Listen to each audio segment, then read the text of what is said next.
കേരള വിദ്യാഭ്യാസ സമിതി ഇരിങ്ങാലക്കുട മുനിസിപ്പൽ കമ്മിറ്റിയുടെ ആഭിമുഖ്യത്തിൽ വിദ്യാഭ്യാസം ഇന്നലെ ഇന്ന് നാളെ എന്ന വിഷയത്തിൽ സെമിനാർ നടത്തി. സെമിനാർ KSSP തൃശൂർ ജില്ലാ vice president Shri A. Nazeer master ഉദ്ഘാടനം ചെയ്തു.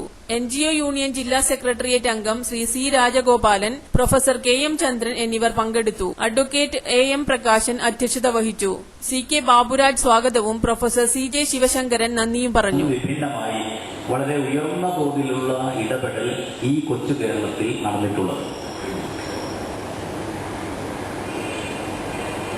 നിരവധി സാമൂഹ്യ പരിഷ്കർത്താക്കൾ, സാമുദായിക ആചാര്യന്മാർ, മിഷണറി പ്രവർത്തകർ, നവോത്ഥാനത്തിൻ്റെതായിട്ടുള്ള സജീവമായിട്ടുള്ള ഇടപെടൽ, മലബാർ ഡിസ്ട്രിക്ട് ബോർഡ് പോലെയുള്ള സ്വയംഭരണ സ്ഥാപനങ്ങളുടേതായ ഇടപെടൽ, അതിന്റെ തുടർച്ച എന്ന നിലയിൽ വിവിധ സർക്കാരുകൾ നടത്തിയിട്ടുള്ള ഇടപെടലുകൾ. ഈ പാഠപുസ്തകത്തിൽ 13 അധ്യായങ്ങളാണ് കഴിഞ്ഞ വർഷം വരെ കുട്ടികൾ 7-8 വർഷമായി പഠിച്ചുകൊണ്ടിരിക്കുന്ന പുസ്തകമാണ്. 13 അധ്യായത്തിൽ സ്വാതന്ത്ര്യ സമരവുമായി ബന്ധപ്പെട്ട കാര്യമായ ഒരു വിശദീകരണവും ഈ പാഠപുസ്തകത്തിനകത്തില്ല.